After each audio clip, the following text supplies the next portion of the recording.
Dans cette partie de la lettre ouverte à l'ancien recteur de l'Université du Burundi, Pascal Firmin-Ndimira, le journaliste Franck Kadze détaille les raisons de cette deuxième et dernière partie de cette lettre. Il rappelle Pascal Firmin-Ndimira, sur base de ses enquêtes, qu'il a été un réel leader dans un moment crucial où il a essayé d'assainir la situation dans les campus qui étaient en ébullition à ce moment en collaboration avec d'autres personnalités de l'administration de l'Université du Burundi ainsi que des étudiants responsables des différents postes de responsabilité.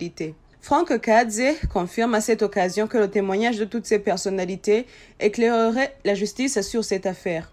À travers ces enquêtes, Franck Kadze cite les noms des responsables rectoraux de cette époque et ceux de l'association des étudiants de l'Umuli, ASER.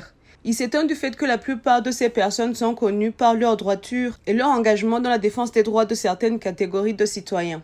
À travers cette lettre, Franck Kadze pose quelques questions à toutes ces personnes. Messieurs, dames, auriez-vous honte aujourd'hui d'avoir bien fait pour avoir à cette époque évité l'effusion de sang? Comment, après avoir mené un combat aussi noble pour sauvegarder des milliers de vies, une seule, celle de Clément Nkurunziza, votre compagnon de lutte, vous est-elle indifférente?